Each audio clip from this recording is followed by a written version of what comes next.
Band కొట్టేవాడుని ప్రేమించేసినావు నువ్వు. మళ్ళీ పైగా బ్యాండ్ కొడుతూనే ఉండు, పెళ్లి చేసినప్పుడు కొడుతూనే ఉండు, పిల్లలు పుట్టినాక కూడా కొడుతూనే ఉండు బ్యాండ్ అని అంటున్నావు. బ్యాండ్ కొట్టినట్టు నేను కూడా కొడుతున్నాడు మళ్ళీ. మీరు ఊకే ఎన్నిసార్లైనా అటే వస్తున్నారు మేడం. మేమిద్దరం అంతే, అదే చెప్తున్నాను. కొట్టుకుంటాం, తిట్టుకుంటాం, కలిసిపోతాం.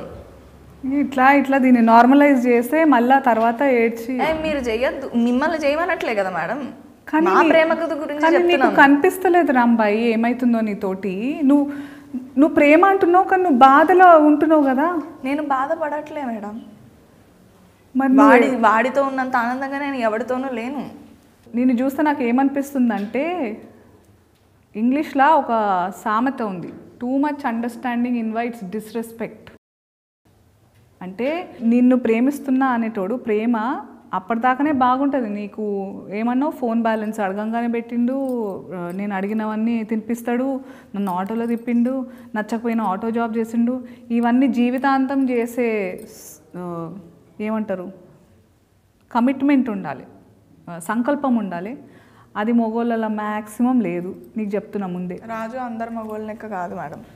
దేవుడా, పేరుకు మాత్రమే రాజు అని పిల్లకి ఎట్లా చెప్పాలి నేను?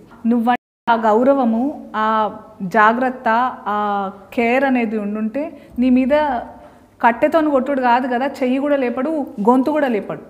ఏమో మేడం, నాకు అవన్నీ తెలియదు. రాజుగాని ఏం చేసినా నాకు ప్రేమే కనిపిస్తుంది. సరే, ఇప్పుడు స్టార్టింగ్లో నువ్వు ఏమన్నావు, మీ రాజుగాడు నీకు అడగంగానే బ్యాలెన్స్ వేసిండు, ఆటోలో తిప్పిండు, గప్చుప్లు తినిపించిండు అని అన్నావు. మరి ఇంత చేసినప్పుడు ప్రాబ్లం ఎక్కడ స్టార్ట్ అయింది? మా నాన్నకు తెలిసినాకనే స్టార్ట్ అయినాయి మేడం అన్ని ప్రాబ్లమ్స్. కులం, గోత్రం అట్లాంటి ప్రాబ్లం ఉండేనా? లేదు మేడం, కులము ఇట్లాంటివేమీ మా ప్రేమకు అడ్డు కాదు మేడం. మరి ఎందుకు ఒప్పుకోలేదు మీ అయ్యా రాజుగాడికి నీకు మీ ఇద్దరు ప్రేమని? మరి ఇప్పుడు రాజు 7వ తరగతి వరకే చదివాడు మేడం. ఆయనకి గవర్నమెంట్ జాబ్ రాదు. మా నాన్న గవర్నమెంట్ జాబ్ లేకపోతే పెళ్లి చేయను అంటున్నాడు. ఎట్లా సాగుతాడు అనుకున్నావు? సాగుతాడు మేడం. ఇప్పుడు మా అమ్మ మా నాన్నని గవర్నమెంట్ జాబ్ ఉందని చేసుకున్నది. లేదు, మా తాత మా నాన్నకి గవర్నమెంట్ జాబ్ ఉంది కాబట్టి మా అమ్మ సుఖంగా ఉంటుంది అనుకుని పెళ్లి చేశాడు మా నాన్నకి. కానీ నేను ఇప్పుడు వచ్చైతే మా అమ్మని సుఖంగా ఉండడం చూడలేదు. ఇప్పుడు నేను సుఖంగా ఉండాలి, నన్ను అర్థం చేసుకునేవాడు కావాలి, గవర్నమెంట్ జాబ్ ముఖ్యం కాదు, రాజు లాంటివాడు కావాలని అనుకున్నాను. అది ఇప్పుడు నాకు ఒక ఇష్టం ఉన్నది, నేను ఒక దాన్ని ఇష్టపడుతున్నానని మా నాన్ననే కాదు, ప్రతి ఆడపిల్ల తల్లిదండ్రులు వాళ్ళ అమ్మాయి ఇష్టాల మీద, వాళ్ళ అమ్మాయి వాళ్ళ ప్రేమించిన వాళ్ళ మీద పెట్టిన నమ్మకాన్ని అర్థం చేసుకోవాలి కదా మేడం. రాజు గురించి తెలిసే ముందు మీ నాన్న నీతో ఎట్లుంటుండే? ప్రేమ లేకుండే? అంత సీరియస్గా ఇప్పుడు ట్రైలర్ చూసిన మస్తు కొట్టి యాసిడ్ పోసుకో అన్నాడు నీ మీద, అంత కోపం ముందు నుంచి ఉండేనా రాజు గురించి తెలిసిన తర్వాత నుంచేనా? చాలా ప్రేమగా ఉంటుంటే మేడం. మా అమ్మని కొట్టేవాడు కానీ నన్ను నా మీద ఎప్పుడు చేసేవాడే కాదు. అందుకే మా కథకి ప్రేమే శత్రువు. ఇప్పుడు నువ్వు ఏమన్నావు, మీ అమ్మని కొడుతుండే కానీ నిన్ను మాత్రం ఎప్పుడు కొట్టకుండా ప్రేమతో చూసుకుంటున్నా. మీ అమ్మని ప్రేమించినోడు నిన్ను అసలు ప్రేమించలేడు. అందుకే కదా మేడం నేను ఇప్పుడు రాజు వెంట పడుతున్నాను. రాజులో నన్ను బాగా చూసుకునేవాడిని చూస్తున్నాను, నన్ను ఇదిగో ఇట్లా కాలొత్తేవాడిని చూస్తున్నాను. కాలొత్తుడు సరే, ఆ తర్వాత మరి బైక్ ఎక్కొద్దని నీ మీద నమ్మకం లేదా? నా మీద నమ్మకం ఉంది మేడం, కానీ మా ఊర్లో ఉండే జనాలు ఎట్లుంటారో రాజుకు తెలుసు. రేపో మాపో ఇంకొక మాట అంటారు, పెళ్ళైనాక అంటారు. అప్పుడు ఏం చేస్తాడు రాజు? అప్పుడు కూడా నువ్వు ప్రేమతోనే ఎల్లగొట్టినాను అనుకుంటావా? ఎల్లగొట్టాడు మేడం, అదైతే నాకు నమ్మకం ఉంది. ఏమర్థమవుతుందంటే మీ నాన్న రాజు ఇద్దరు 2 జనరేషన్స్ అలాగున్నారు కానీ సేమ్ అనిపిస్తుంది. నువ్వు ఏమంటారు పెనమించి పొయ్యిలబడ్డట్టు పరిస్థితి అవుతుంది నీదని అనిపిస్తుంది నాకు రాంబాయి. ఎందుకంటే మీ అయ్య ఉన్నాడు, ఆయన ప్రేమ పేరుతోటి పంతం పట్టిండు, దాంతో నువ్వు ప్రేమ అని అనుకుంటున్న వాళ్ళతో దూరం చేస్తున్నాడు. వాడు మంచోడో లేదో అది పక్కన పెడితే మీ నాన్న పంతం పేరుతో నిజంగా ఐ థింక్ ఆయన ఏమనుకుంటున్నారంటే ఊరంతా ఏమనుకుంటారు అనే ప్రెషర్లు ఉన్నాడు. సేమ్ మీ రాజుగాడు కూడా అంతే, ఊరంతా ఏమనుకుంటారు నువ్వు వేరే వాడు బైక్ మీద తిరుగుతాయని. నీకు అనిపిస్తలే ఇది సేమ్ నువ్వు కూడా మీ అమ్మలాగా బలవుతున్నావని? లేదు మేడం, రాజు వేరు మా నాన్న వేరు. నువ్వు ఎన్నైనా చెప్పు రాంబాయి, నాకేమనిపిస్తుందంటే ఇదంతా కథ చూసినాక విన్నాక దట్ మీ నాన్న మస్తు మొండోడు, ఆయన పంతమని నువ్వే చెప్పినాక మీ పెళ్ళికి ఒప్పుకుంటాడని నాకు అనిపిస్తలేదు. కాదు మేడం, ఇప్పుడు మా నాన్న ఏం చెప్పినా వినడు. అసలు మీకేమనిపిస్తుంది మేడం, ఎందుకు ఇట్లా ఉంటారు? ఈ ప్రాబ్లం నీది ఒక్కటే కాదు రాంబాయి, అందరు అమ్మాయిలకి ఇదే ప్రాబ్లం. ఎందుకో నాకు ఇప్పుడు నీకు జనరేషన్ గ్యాప్ ఎంతున్నా కానీ నాకు ఒక విషయం అప్పుడు అర్థం కాలే, ఇప్పుడు అర్థం కాలే.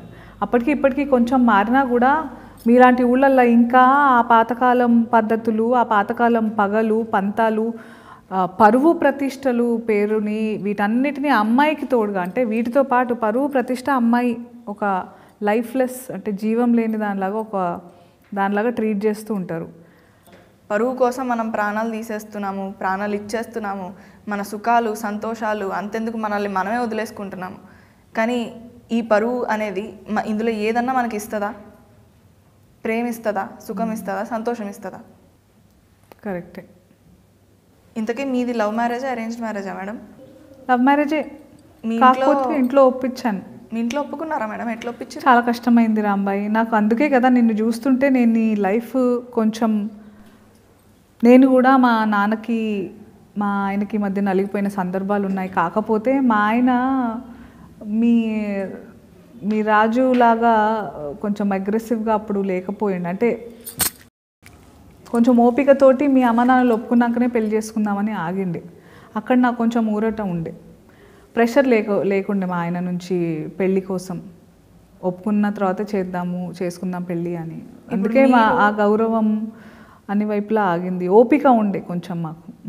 అది ఈ జనరేషన్కి లేదు ఓపిక. నేను రాజు కూడా అట్లనే ఓపికతో నిలబడడానికి ప్రయత్నించాం. నేను అడుక్కున్నా, తన్నులు తిన్నా, తిట్లు తిన్నా. మేమిద్దరం ఎన్ని సంవత్సరాలు కష్టపడ్డామో తెలుసా మా ఇంట్లో ఒప్పించడానికి? ఎన్ని సంవత్సరాలు? 9 సంవత్సరాలు. మీరు ఎన్ని సంవత్సరాలు, నువ్వు ఎన్ని సంవత్సరాలు? నేను కూడా మస్తు దెబ్బలు తిన్నా మా ఇంట్లో మా నాన్న దగ్గర. మా నాన్న కూడా ఇట్లనే అడుగుతుండే, నీకు నా ప్రేమ ఏం తక్కువైందని బయట ఎత్తుక్కున్నావు అని అడుగుతుండే. నాకు కూడా నీలాగానే అనిపించింది, ఆ ప్రేమ వేరు ఈ ప్రేమ వేరు కదా అట్లని చెప్పి. నేను నాన్న నన్ను కొట్టిండని చెప్పేసి, అంటే ఇప్పుడు అనిపిస్తుంది దట్ కొట్టడం అవన్నీ అదొక వేరే, ఇప్పుడు కాలానికి అనుగుణంగా మారుతుండాలి మన పద్ధతులు మన ఆలోచనలు అంటారు కదా. ఆ టైంలో నాకు అదే అనిపించింది, నాన్న చాలా ప్రేమిస్తాడు కాబట్టి నీలాగానే ఆలోచించాను నేను. కానీ ఇప్పుడు నాకు ఇవన్నీ తెలిసినాక నా ముందు నాలాంటి ఇంకో పిల్ల రాంబాయి మంచిగా భవిష్యత్తు ఉందనిపించి నాకు కొంచెం కాపాడాలనిపిస్తుంది. నువ్వు ఆలోచన ధోరణి మార్చుకోవాలని అనిపిస్తుంది. ఓపికతో నిజంగా నువ్వు రాజుగాడిని అంత ప్రేమిస్తున్నావు, రాజుగాడు నేను నిజంగా ప్రేమతోనే ఇవన్నీ చేస్తున్నాడు అని అనుకోవడం నీ పిచ్చితనం. ఫస్ట్ ఆఫ్ ఆల్ ప్రేమ ఉంటే కొట్టుడు ఉండదు. సరే ఒక 2 సెకండ్లు కొట్టుడు గురించి పక్కన పెడదాం, కానీ చేతులతో దెబ్బలు కొట్టుడు కంటే నీ మనసు మీద నీ అస్తిత్వం మీద దెబ్బ కొడుతున్నాడు అంటే చున్నీ వేసుకోకుండా బయటికి పోవద్దు, వేరే వాడి మీద ఎక్కొద్దు, ఇవన్నీ మంచివి కాదు రాంబాయి. నీకు అర్థమైతలేవు కొన్ని. నువ్వు ఇప్పుడు అంటే మీ ఇద్దరి మధ్య ప్రేమ ఊరోళ్ళు ఎట్లా అనుకుంటారో దాని మీద ఆధారపడి ఉందా ఏంది? ఈ ఊరు కాకపోతే ఇంకో ఊరు, అక్కడ ఇంకొక పిచ్చి పద్ధతి ఏదో అంటారు, ఇంకా అక్కడ వేరే రకంగా మనుషులు ఉంటారు, వాళ్ళకి తగ్గట్టు మీ జీవితాలు మార్చుకుంటుంటారు. అదే కదా మేడం ఎప్పుడు జరుగుతుంది. ఈ పరువు కోసం బలేది అమ్మాయే కదా, అమ్మాయిని ఎప్పుడు వస్తువులాగా చూస్తున్నారు, అప్పుడు ఇప్పుడు ఎప్పుడు. ఇంత తెలిసిన దానివి, ఇంత గుర్తించిన దానివి అయినా కూడా నీకు రాజు మీద అంత గుడ్డి ప్రేమ ఉంది. అందుకే అంటారేమో ప్రేమ అంటే గుడ్డిది అని.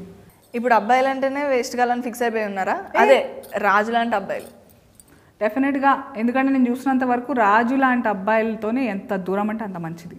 ముందు మంచిగా ఉంటారు, మేడిపండు చూడ మేలిమై ఉండను, పొట్ట విప్పు చూడ పురుగులు, ఆ టైప్ వాడు. మా ప్రేమ కథ చూసిన తర్వాత మీ అభిప్రాయం మార్చుకుంటారు madam? I don't think so.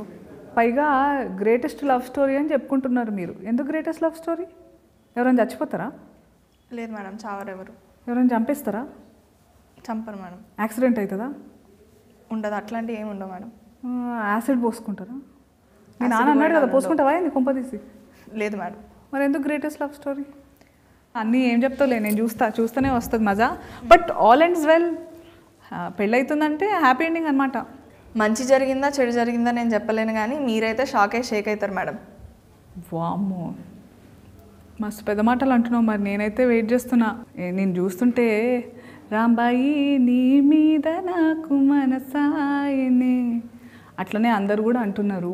మరి ఏమవుతుంది ఈ ఇద్దరు మగోళ్ళు మధ్య, నీ లైఫ్ ఎట్లుంది అని మస్తు పరేషాన్ అవుతున్నారు. సో అందరం కలిసి మనం రాజు వెడ్స్ రాంబాయి థియేటర్లలో చూద్దాం.